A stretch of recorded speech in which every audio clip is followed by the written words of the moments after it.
La comodidad nunca es gratuita. Antes de pagar era un acto físico. Pesaba, sonaba, tardaba. Antes pagar era un pequeño ritual. Sacar la cartera, contar monedas, esperar el cambio. No era rápido, no era elegante, pero era tangible. There's an interesting story behind this nickel. Cada gesto te decía lo mismo. Esto te cuesta algo. Porque antes, pagar llevaba tiempo.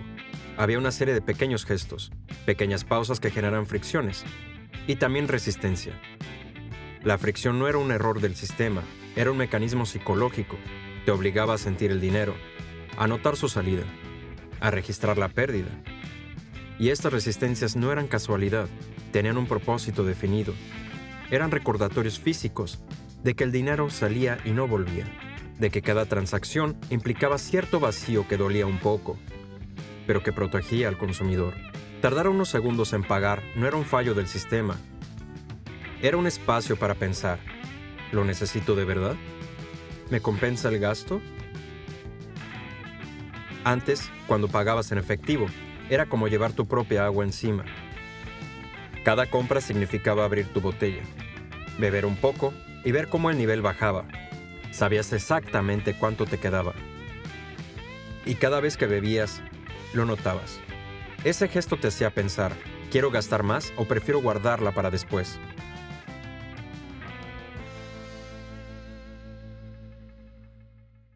Hoy pagar dura menos que un parpadeo.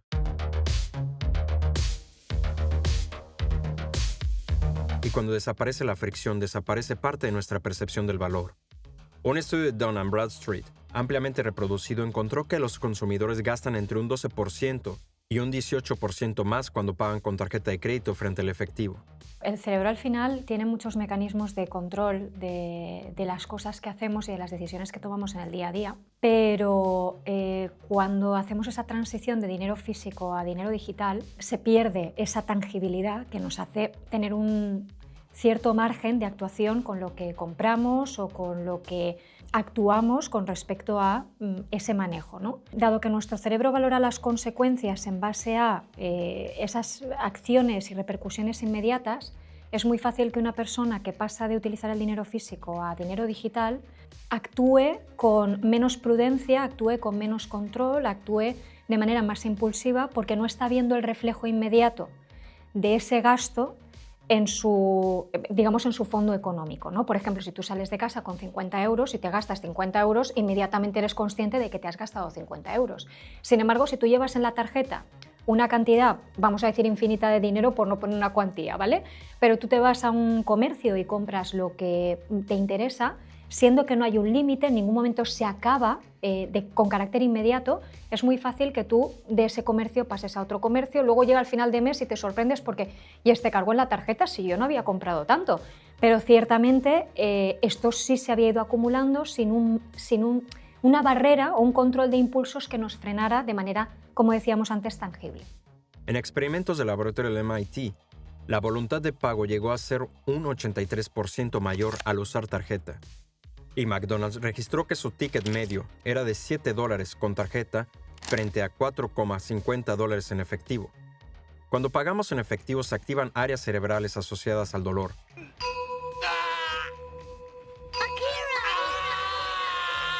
Con tarjeta, esa reacción se reduce. No es que el precio cambie, es que cambia nuestra relación emocional con él. Durante siglos, el dinero tuvo peso. Luego se volvió papel, después plástico. Ahora, es una señal eléctrica. Cada etapa eliminó una capa de fricción y cada capa eliminada nos alejó un poco más del acto de pagar. Conscientes, la fricción nos hacía responsables. En el mundo sin fricciones, gastar es tan fácil como respirar.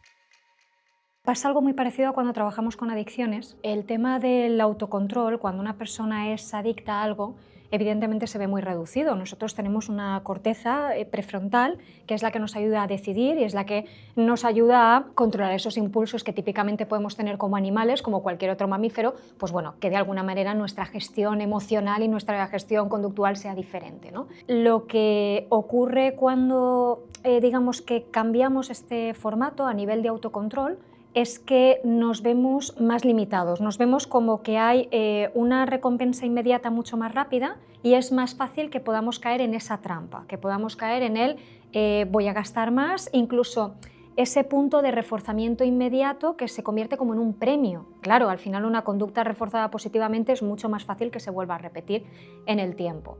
Y por eso es interesante buscar a nivel conductual mecanismos que nos ayuden a regularlo, bien porque buscamos otro formato de manejo del dinero, bien porque establecemos como pues a lo mejor listas de prioridades de compras, es decir, el intentar también no ir al supermercado cuando tenemos hambre, pues una cosa parecida.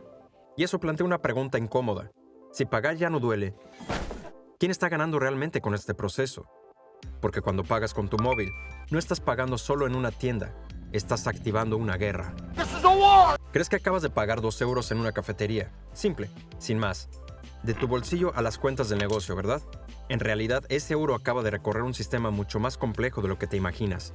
En menos de un segundo, ese euro pasa por al menos 5 intermediarios. Cada uno procesa, cada uno valida, cada uno cobra. De esos 2 euros, el comerciante recibe algo menos. La diferencia es pequeña, pero multiplicada por miles de millones de transacciones al día, se convierte en uno de los negocios más rentables del planeta. El sistema no necesita grandes márgenes, necesita volumen, y el volumen es casi infinito.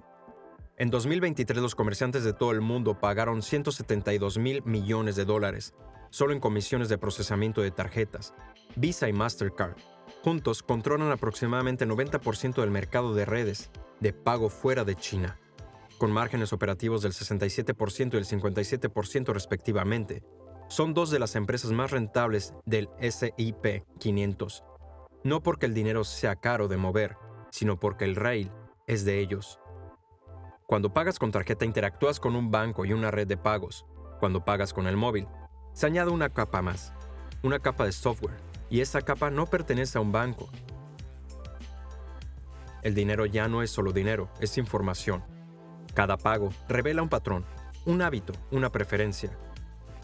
No solo sabes cuánto has gastado, el sistema aprende quién eres. That man is the imposter. Durante décadas los bancos controlaron la relación financiera con el cliente. Ahora una nueva capa tecnológica se sitúa entre el usuario y su banco. No gestiona el dinero directamente, gestiona la experiencia. Y quien controla la experiencia controla la relación. Para una nueva generación, el banco ya no es un lugar, ni siquiera es una app bancaria. Es el icono que aparece cuando se acerca el teléfono a la terminal. En el mundo físico, los trenes circulan sobre raíles invisibles para los pasajeros. En el mundo digital, el dinero también circula sobre raíles. Y la pregunta no es quién mueve el dinero, es quién controla el rail. Porque si el pago es una señal y la señal es información, el siguiente paso no es hacerla más rápida, es hacerla más íntima.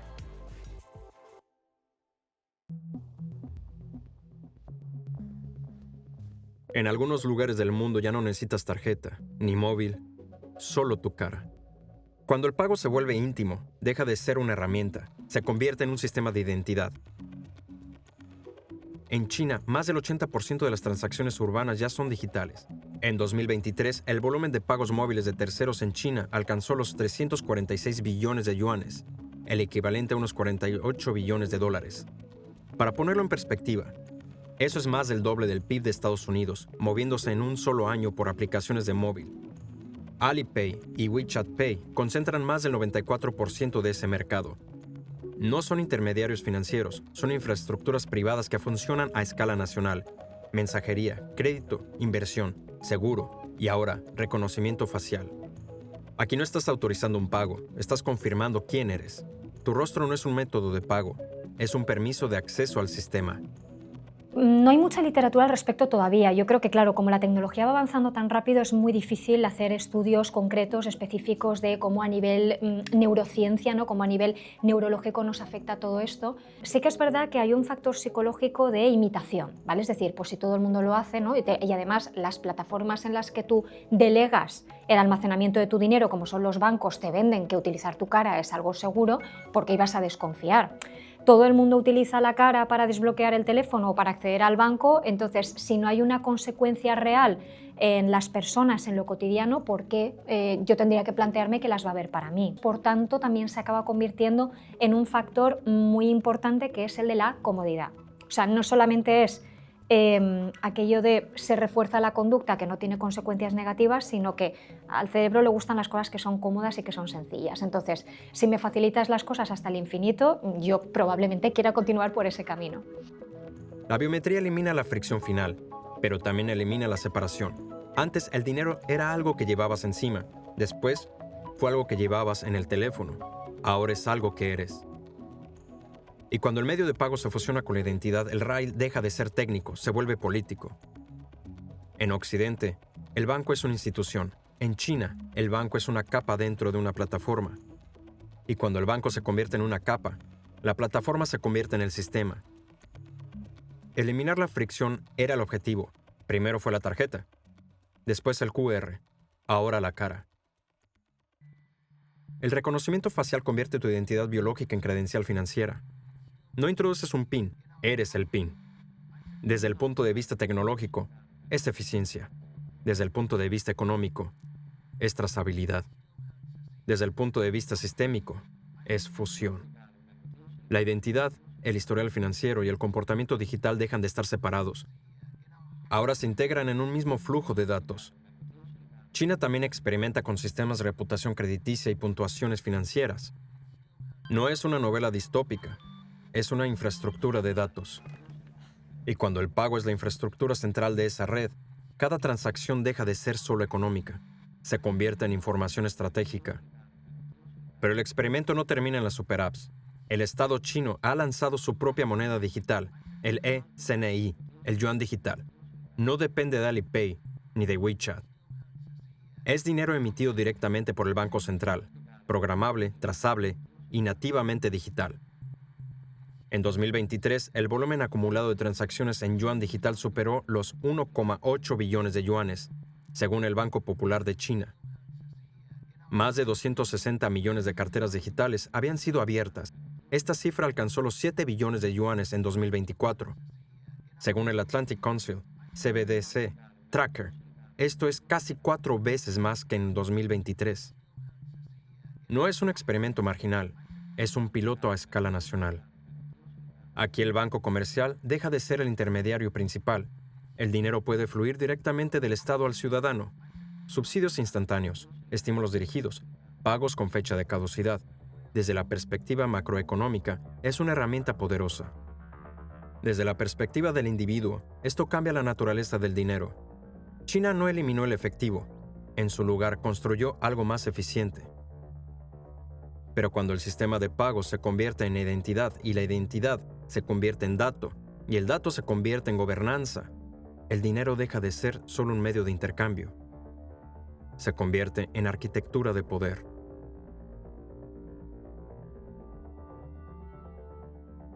China no es la excepción, es el laboratorio. Más de 130 países están explorando monedas digitales emitidas por sus bancos centrales. Solo 3 países han lanzado una moneda digital de banco central con alcance pleno: Bahamas, Jamaica y Nigeria. Pero 49 tienen pilotos activos. Y China tiene el mayor experimento de la historia. El yuan digital ya ha procesado más de 7 billones de yuanes en transacciones, cuadruplicado en un solo año el volumen de 2023. La pregunta ya no es si el dinero será digital. La pregunta es, ¿qué reglas tendrá ese dinero? Y si el efectivo era libertad física y la banca era intermediación institucional, el dinero programable será diseño. Y cuando el dinero se pueda programar, ya no solo preguntaremos quién controla el rail, preguntaremos quién escribe el código. Durante siglos el dinero fue algo físico, una moneda, un billete, un objeto que cambiaba de manos y que ocupaba un espacio. Después se convirtió en una cifra en una cuenta bancaria. Ahora está mutando otra vez. Ya no es un número ni un apunte contable.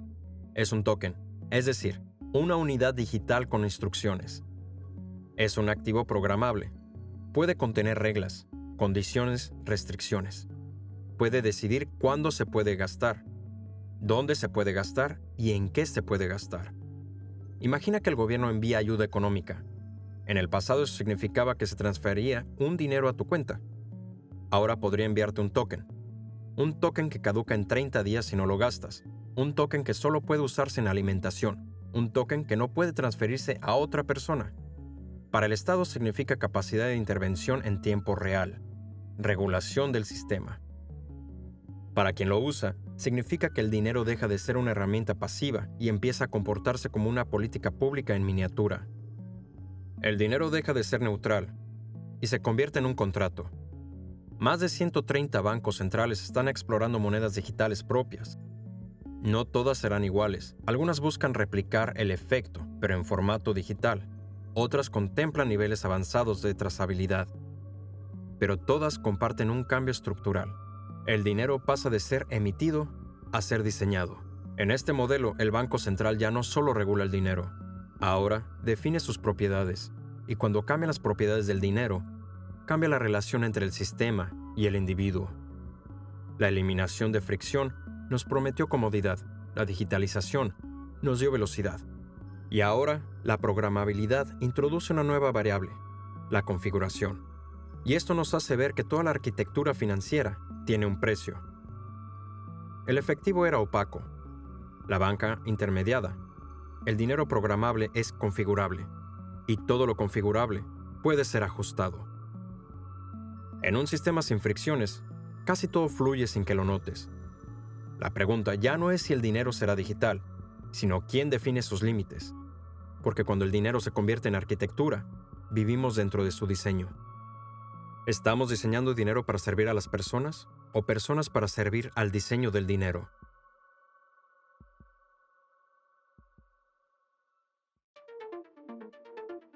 Eliminar la fricción nos dio algo real: velocidad, acceso, inclusión financiera para millones de personas. Enviar dinero hoy es más fácil que nunca. Mover capital es más barato que en cualquier otro momento de la historia. La eficiencia no es un enemigo, es un logro.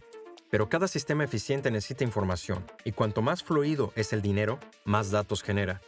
Cada pago es una señal, cada señal es comportamiento, y cada comportamiento es poder predictivo. Bueno, esto probablemente sea un poco un quid pro quo, ¿no? Es decir, aquí hay una especie de pacto silencioso en el sistema financiero, como tú bien dices, que hemos aceptado todos, en el que, bueno, pues nosotros cedemos nuestros datos. Quiero decir, nos podríamos preguntar quién se lee los términos y condiciones de uso. Seguro que hay alguna persona, algún extraño entre nosotros, pero estamos cediendo nuestros datos continuamente. Cuando queremos meter un formulario para cualquier página web, como desde luego cuando te metes en un banco o en alguna entidad que tiene, vamos a decir, un carácter de supervisión superior, ¿no?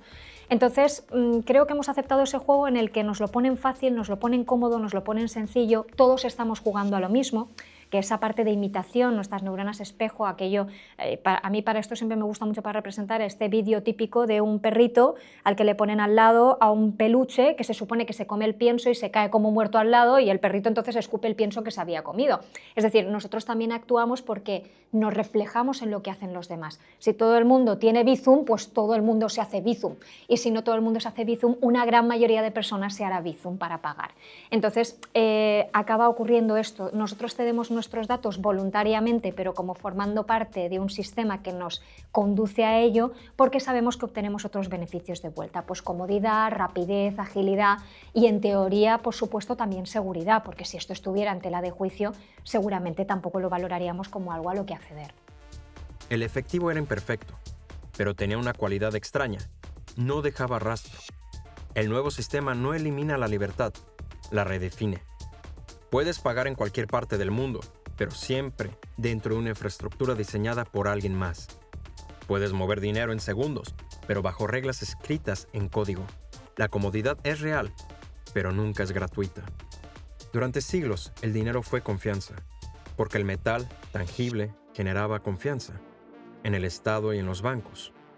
Ahora la confianza está migrando al software, y el software no es neutral. Tiene propietarios, tiene diseñadores, tiene actualizaciones.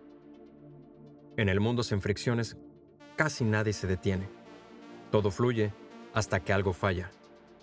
La cuestión ya no es si el efectivo va a desaparecer, sino quién decidirá cómo funciona el dinero cuando ya no podamos tocarlo.